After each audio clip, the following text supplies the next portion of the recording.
Alright, what's up, you guys? Welcome to the first Shark News episode of November, as the leaves are slowly starting to fall, and no pun intended, it's a bit windy out, and what better way than to talk about some G.I. Joe Classified.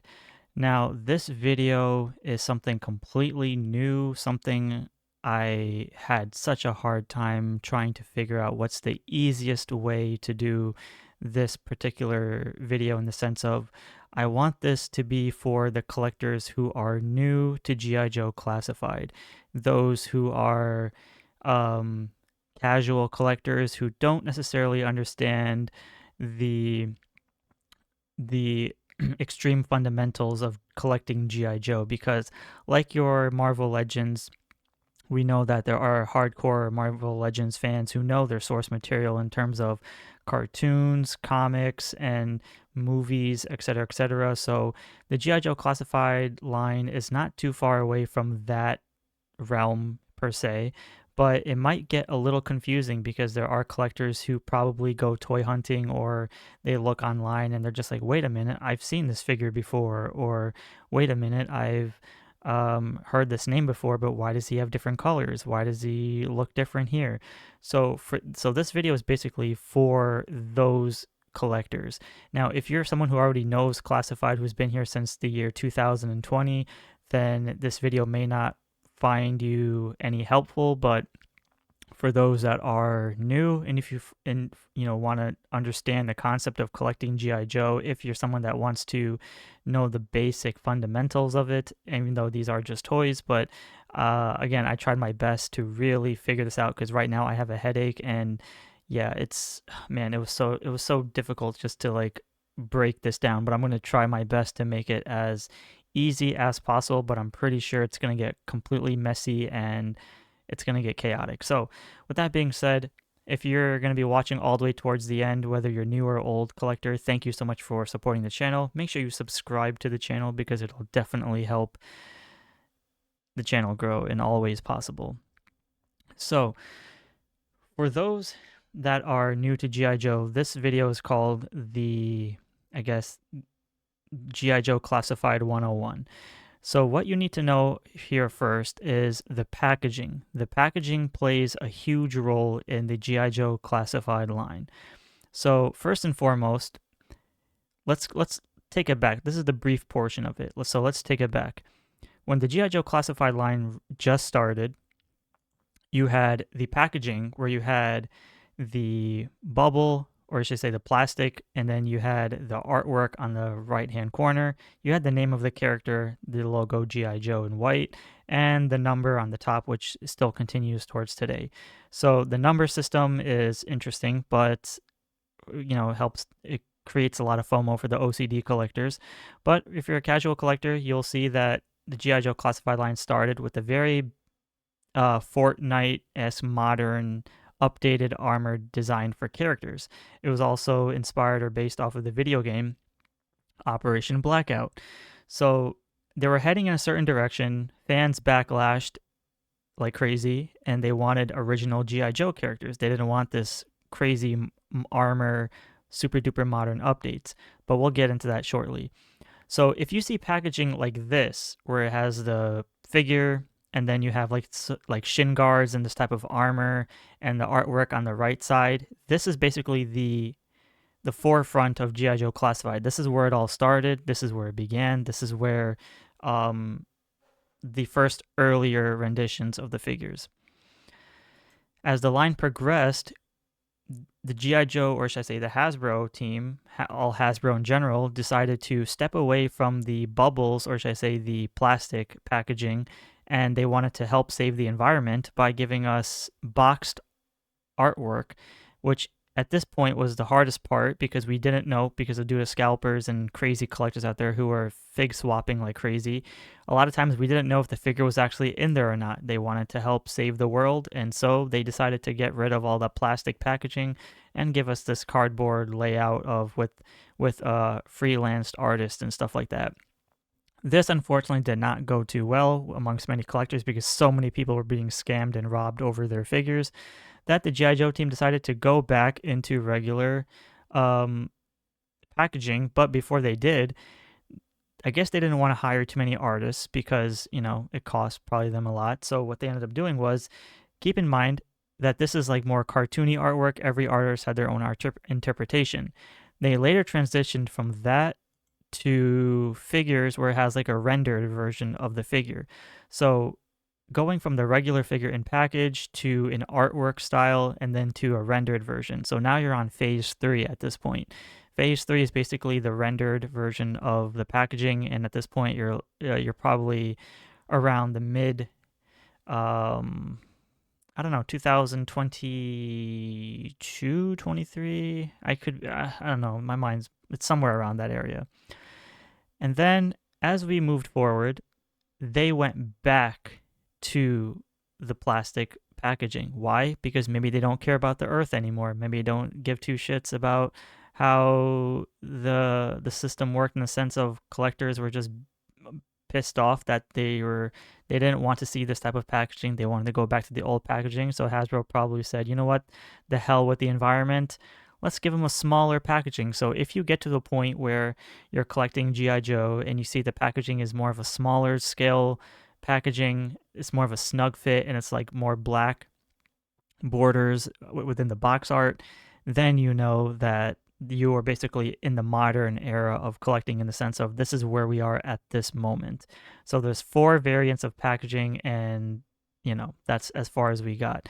Now do keep in mind, in case you are completely oblivious, if it has a Cobra red logo on the left side of the packaging, it's a villain. If it just says G.I. Joe or a star, it's a good guy. So I hope that helps. And last but not least, then we had the retro card back, which was basically figures that were inspired by the old original 3-inch figures.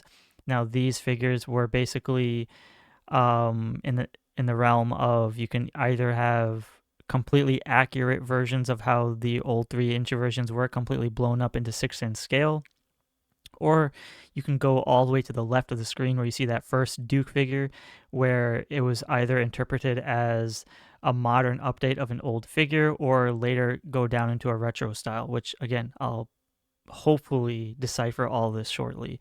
So these are the basic 5 packagings that we have in classified form. So again, all the way on the left is where it all started. The 2 in the middle, where you have the artwork, and then the rendered art, is where the Hasbro team got a little bit sloppy. They were mixing and matching. All the box sizes were completely different at this point. And then on the green character that you see, Night Viper, on the right, is basically where we are now, because it's smaller packaging, more snug fit. And then you have the retro card back 6-inch scale figures, which is, again, pays homage to the 3-inch figures. So bear with me. I know this is already complicated as hell. I'm doing my best, so I hope this really helps, because, oh man, this is already a mess to begin with. So then let's take a look at exclusives. Now, this is a brief overview of the exclusives. The exclusives are basically where you have very, very, very special packaging, whether this can be a Comic-Con exclusive or some type of exclusive where the packaging is in a trifold, or some type of very unique style of box packaging where it has such different design to it that it'll tell you that this is type of an exclusive, where it's not the standard, just a standard box, And then you have the 2 legacy you have one, how do I explain this? You have 2 figures where the packaging is the same as the regular classified figures, but if you look at the logos on the left, you'll see one says 60th anniversary and one says legacy. If you see something like that or anything similar to that, these are inspired by real life heroes, real life soldiers, real life, even the G.I. Joes that were 12-inch scale figures. So these were inspired by the old actual, like, not super cartoony or sci-fi-esque type characters. These are legit characters or people in their specialty fields in the military, or even real life, like firefighters or a police officer, etc., etc. So do keep in mind the packaging is, again, different, a little bit different compared to the other ones, but again, it does still say G.I. Joe, but keep a note of the logos that you see on the left side. Even though there's no more 60th anniversary, that has been long gone, there's only 4 figures of that line. The legacy is the latest one that we have so far, and there's only 2 of those at the time of making this video. So if it says legacy, it's basically not a G.I. Joe per se, but it's a real life hero. So keep in mind of that. So those are what I call like exclusives style figures. But we will talk about those shortly. All right, so up next, let's take a look at modern versus vintage. Now, in the modern versus vintage era, this is where it gets completely messy and chaotic at the same time. We have characters like Hawk, okay? Now, this is where your knowledge of G.I. Joe will come to. Now, if you are someone that has bought all the figures back in the 80s, then you know what interpretation or what style this is based off of. Now, a lot of these figures can either be exact blown up versions of the 3-inch figures, or you can have totally revamped version or a modern update.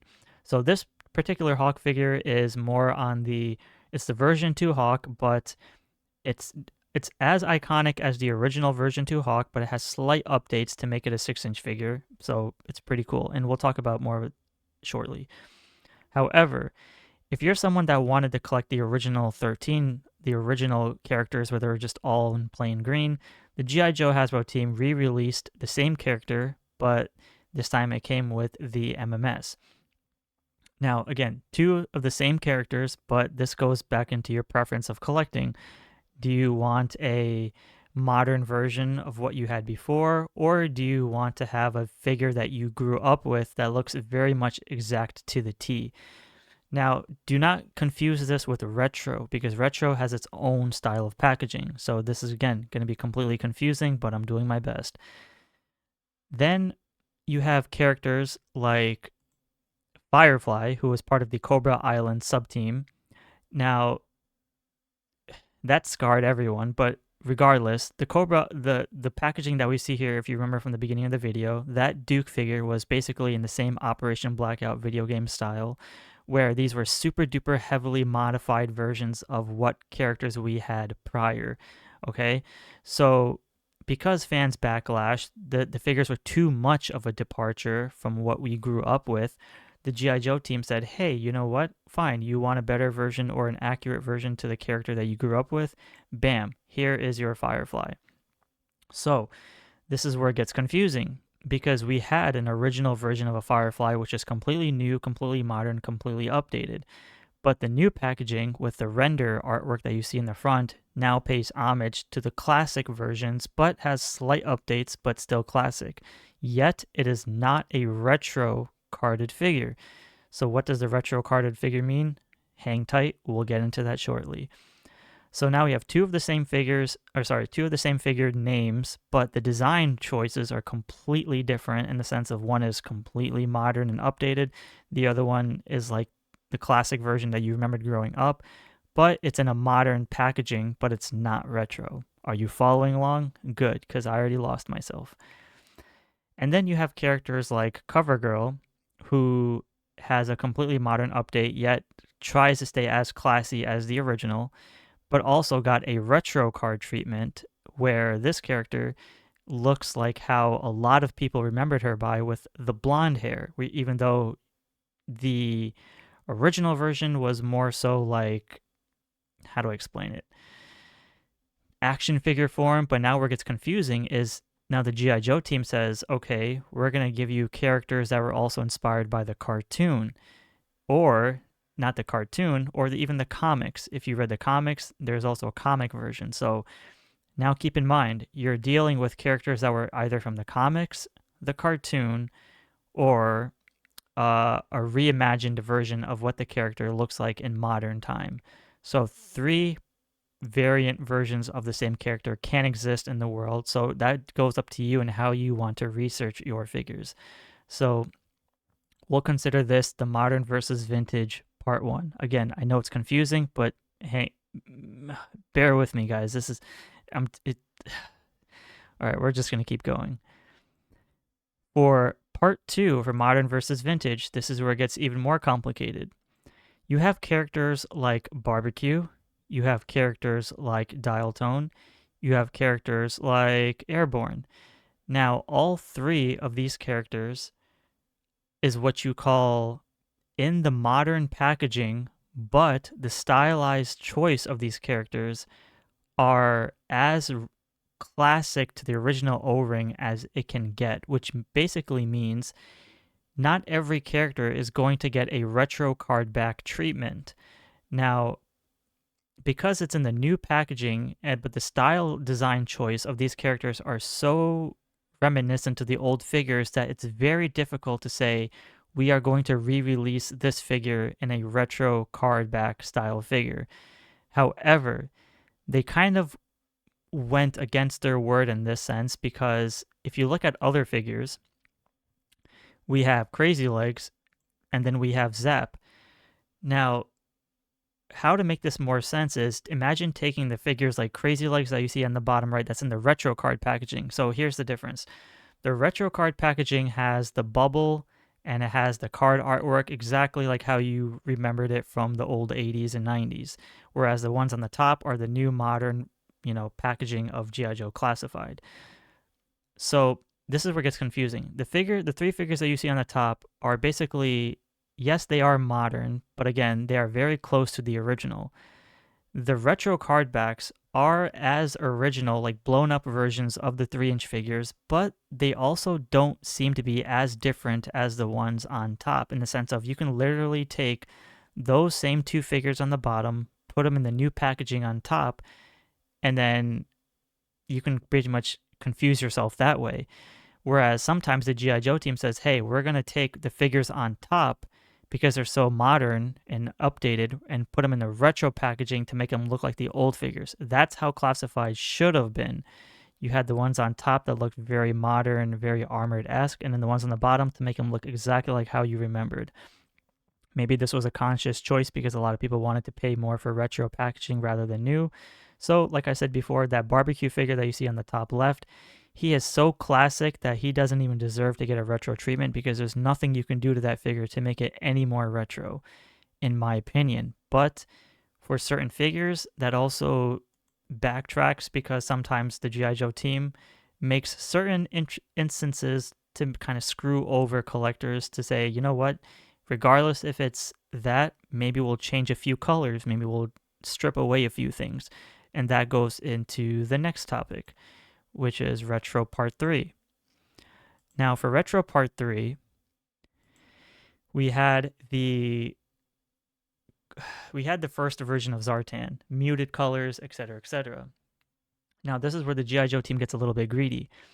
They said, hey, if you want to have a Zartan that looked like how he did in the cartoon, or even the comics with its different color tones, here's the same exact figure, but now on a retro card, but like I said, same exact figure, maybe slightly different updates in the face, or a different sculpt for that matter. Just change a few colors here and there, but there you go, boom, retro now. So that's freaking clever, but also greedy at the same time. You have characters like Stalker, who is a completely modern version in the sense of muted colors, dark and edgy, more defined and detailed, but they gave him a retro card back treatment. Now, this is a different case because these are completely two different figures. Same names, but color choices and designs are a lot different. The one on the right looks exactly like how you grew up with. The one on the left is a completely modern approach. Therefore, this is what I call a great way to market two different figures of the same name. If you want a modern figure, get that. If you want the retro one that looks classic to what you grew up with, get that. So you're given two options. The Zartan one, though, that was kind of greedy. And to be quite honest, this video can't go over everything, but again, I'm trying my best. Here we have Storm Shadow, which is probably the biggest insult to all collectors. Storm Shadow came out in the original packaging. Everyone was like, wow, cool, awesome, like classic Storm Shadow, we want this. But no, this is not the classic Storm Shadow because Hasbro decided to re-release this Storm Shadow in a more pearlier white version, and then they stripped away his gloves and they just changed some colors around on the accessories, and bam, there you go. This is the more classic Storm Shadow that you want. So now you're double dipping. Even the shin guards, the gauntlets on his arms are also a bit different. They took that away, gave him bare hands to bandages. So this is what you call sloppy work in the sense of they didn't fully think this out. Two of the same exact figures, you're double dipping like hell. I mean, sure, who doesn't love ninjas, but they should have done something a lot better than this in the sense of that first Storm Shadow did not need it to be made. They could have easily just gave us the one on the right and called it a day, the retro one. And then last but not least, we have the Snow Serpents. This is the retro style packaging of the Snow Serpent. He was re-released from this one on the right. The one on the right is the first deluxe version that came with the snowboard, the wolf head, all these other extra stuff. The retro one is basically them saying we're giving you the same exact figure, just vibrant colors, and we're taking away some accessories. So now you're paying less than what the deluxe version is, but you're getting less accessories, but a vibrant, more, like I said, accurate version of what you grew up with. So now you have two different versions of the same exact figure, but now they're taking away accessories or you're gaining accessories. Now, obviously, you can buy both an army build and do different rankings, but that's really, really up to you if you're one of those collectors that just wants one and done and call it a day. But otherwise, very sneaky on Hasbro's part for them to do this kind of stuff. Then, once again, we're going back into the retro aisle. We're here. We have another instance. We had the Televiper that came with the Trouble Bubble. Now this figure came with a vehicle. This figure was also re-released again with the vehicle, but it was part of a sub-team, which we're going to talk about shortly. However, if you were someone that didn't have the money for the exclusive, the vehicle version, or someone that just couldn't find it because it was so hard, because it's so hard to come by figures with vehicles that every collector just wants to army build. When an army builder has vehicles, forget it. Your chances of finding it in store are just slim to none unless people already have abundance of those. So you're basically getting the same character name, but now it's in a different color scheme, which is the sub-team, which we'll talk about shortly. But if you want a third chance to get it, they re-released the same exact figure, and this time it was part of the retro cardback. Now the retro cardback version took away some of the alternate heads, it took away the vehicle, but you have some of the same iconic accessories, but that's about it. So now it's really up to you in the sense of keep note of what you're getting taken away of and what you're gaining. Whereas if the vehicle will help you define that it's an exclusive or some type of rarer version compared to the solo standard version. So if you see the same name, just keep a track of even the packaging. You'll notice the packaging is also different, but again, same name, same style of the characters, but different head sculpts, but same color schemes, slightly a different update in the sense of you look at Televiper. He had the long sleeves, the one on the top left, the one in the bottom middle. They gave him the rolled up sleeves like how he was in the cartoon. So again, mixing and matching modern, cartoon, and comics. So be very, very cautious and wary of that. Going back into retro again, Dr. Mindbender on the right was the exclusive version that came out with the brain, the skull, the hand, and then the tubes, etc., etc. Everybody went apeshit for this, but was that a wise choice? Because again, if you knew G.I. Joe, you're making a very pivotal Cobra character into an exclusive, very difficult to get. But what did the G.I. Joe team do? If you own the original Dr. Mindbender on the right, accessories aside, the only thing that makes this one differ from the one on the left is that there was no Cobra logo on the back. Now, the Cobra logo was very essential to the original O-ring. This Mindbender that you see here is very classic to the original, but they took away the Cobra logo on the back, which may or may not be an incentive to collectors, but it could be a huge deal to some. Now, had they made this Dr. Mindbender look completely and drastically different or something more of a unique design, the one on the left would have been ideal for collectors to say, this is classic, I want this one, but I also want the other one. So those who struggled to get the one on the right got a second chance to get the one on the left, but now it's better because even if you don't care about the accessories or the tubes, you're getting the one with the logo on the back, the silver Cobra logo, and you have a couple of silver trims on the boots. So this is what I call another greedy aspect, but it gives collectors a second chance to get a figure that they didn't get, but you're also being taken away of some accessories that maybe some collectors would have preferred in their dioramas or displays. So again, Very tricky, sneaky Hasbro stuff. Back to retro again. This is where it gets very complicated. We had Duke, which was this is what I call the perfect example of how classified should have been. You have two versions of Duke, whereas, well, hold on, bear with me. The one on the left is the original Duke that came out right in the beginning of the classified line. Super modern, super new, super stylized, completely innovative, like Fortnite-ish, whatever. Pretty cool. I mean, fine, it is what it is.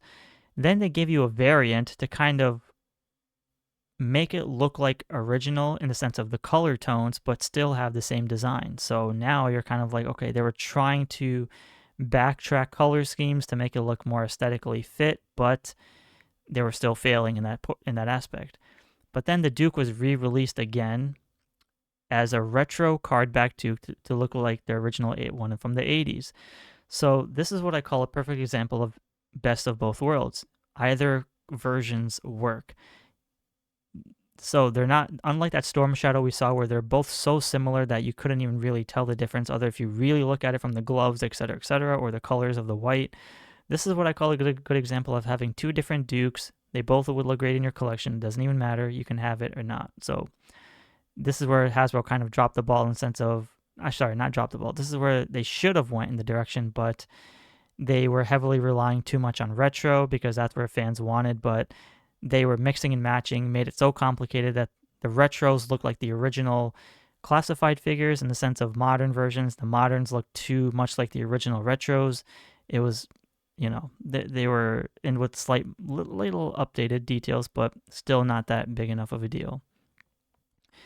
And then you have the exclusives, which I talked about earlier, but this is a kind of a no-brainer because the exclusives, again, were the trifold packaging where you're getting more than one figure or a lot more accessories or vehicles, or you're getting this big bulky figure, or you're getting exclusive figures in the sense of never before seen or some newly styled design packaging or just deep cuts from the cartoon. So this is where your source material comes from. If you read the comics or watched the cartoon, or even Skybound that were doing their own things, which we'll talk about in another video, we're getting comic book versions of those. So this is where you have to kind of know your source material in the sense of where these characters are going, what direction, and just by looking at the packaging, you'll know that this is a exclusive style figure, so nothing too new there. If you're collecting Haslabs, this is kind of a no-brainer as well because it's a giant ass box. If it's a big box and it says Haslab on it, that you know it's a vehicle. It comes with tiers, like three to four characters at most. Comes with a very pivotal vehicle from the GI Joe line. Therefore, and if it says Haslab on it, there you go. Very, very straightforward. Nothing too crazy there. Then you have characters that come with pets. This is again very straightforward. The packaging may have shifted here and there, but again, if you see the red Cobra logo, you know it's a bad guy. If you see blue stars, it's a good guy. And again, you'll see the characters on the right, whether it's a new character like Ghost Viper, or even if it's not cartoon accurate in the sense of colors, whereas, Law and Order has a darker blues, but the vest is not open. In the movie, he had a lighter blue, even the toy had a lighter blue tones. Desert Scorpion is a nice updated from the original version, but he does come with the Scorpion. We might see this figure come back again in a retro format. Who knows? Because it's a pretty decent update compared to the old one. Mutton Junkyard, fantastic, 10 out of a 10 figure. As you can see, packaging, a lot of window there. So animals, again, very straightforward. So this one you can't really confuse yourself with. Then you have characters that come with vehicles, which is part of the packaging aspect, where this one, again, is kind of a no-brainer. If you see a character that comes with a vehicle on, or like even scrap iron that came with the droid, if you see the drones or whatever, if you see figures like that, it just comes with a vehicle. So, and on top of that, if it does not say Haslab, it's not the bigger, scaled vehicle. It's more of a it's a medium-sized vehicle. And again, there are other vehicles out there, like from the Cobra Island, like the Target exclusive Breaker, etc., but I just wanted to use these as an example. Again, this kind of gets confusing because if you look at Crankcase, the figure on the top left, he looks pretty accurate to the original version. So will we see a re-release of this guy without the vehicle?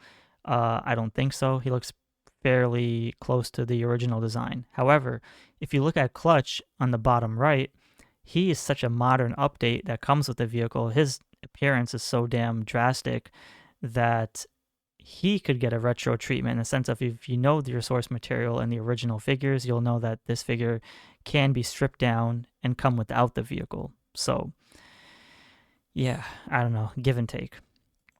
And then where classified gets a little bit fun, but for army builders and a little bit confusing, is if you have characters that look the same but different color variants, yes, you can army build it. It could also give you different ranks, but also remember, sometimes the one on the left, the Techno Viper, which is in all purple, great figure. You can utilize that as your Cobra army. But the figure on the right comes with the HMS, which goes with the Haslab Hisstank. So some figures can be exclusive to a Haslab in the sense of color schemes. Some are just regular army builders.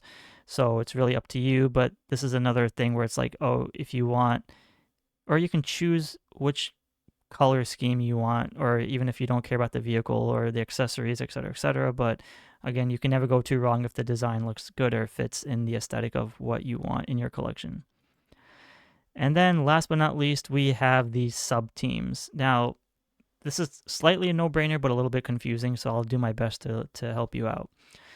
If you look at the top portion of the boxes, you'll see that there are logos on the left side. You'll see Tiger Force, Python Patrol, Night Force, and Mad Marauders. Those will help indicate to you that these are not the original color schemes of the figures, but these are variants of the original characters. So if you see the word G.I. Joe and the Cobra logo or the G.I. Joe star, but you see another word or logo next to it, that will help you define that it's it's the same character, but in a different, I don't want to say costume, but a different color scheme of an outfit. But the ones on the bottom, the new packaging, is a bit tricky because Slice and Dice is a very, very modern approach of what we had previously. However, they could also be represented as very classic versions of what we had. But it does have the Ninja Force logo there. So we may or may not get a retro version of these or re-releases or solo versions of these. But it's Hasbro. They're sloppy, so we may or may not see it. We'll see. The Iron Grenadier that we see on the left, very, very much of a drastic difference in terms of outfit compared to what we had prior. So we could definitely see this character return. So again, it just depends on you and your knowledge of your source material. And then, last but not least, we have the scuba divers on the right, part of the mass device. Now this goes back into the cartoon episodes of the mass device. So these two figures that you see here are deep cuts from when the characters were underwater. So again, this is really up to you and how you want to decipher this one. But again, this goes back to your knowledge of knowing the brand. If you just want to buy it for the sake of buying, no harm there. But yeah, I know it's complicated. But either way, the point I'm trying to make is look on the left side of the packaging. If you see newer logos under G.I. Joe and Cobra, you'll notice it's a variant of something. However, that's not to say with the last three on the bottom. So again, it just depends on your knowledge on the brand. However, if it looks good, buy it. If you don't care for it, then, it is what it is. So with that being said, that was a long-ass video, and holy shit, I'm so sorry if that confused the hell out of you guys, but I really wanted to do this video. I enjoy doing it. I know it's extremely complicated, but I had fun doing it. So, like I said before, G.I. Joe Classified is known for, this is excluding the movie Snake Eyes characters, but we have Operation Blackout designs, the video game, we have the original comics, we have the cartoon, and then we have the modern updates. So again, if you're someone that knows G.I. Joe, you'll know the variations of all 4 or 5 of these. But if you're someone who's a casual collector and you just want to buy what you love, then by all means go for it. Otherwise, If you're a hardcore G.I. Joe fan, you'll immediately know the difference because you grew up buying the old figures, same as if you bought old Marvel or DC characters, you'll know the outfits change in design and coloring. But I hope this was kind of informative. If not, I apologize. But if you did find this, I appreciate it. So if you made it this far in the video, thank you so much. But I think this will wrap it up. So with that being said, thank you all for watching. Be sure to give a like and subscribe, and I'll talk to you all in the next episode.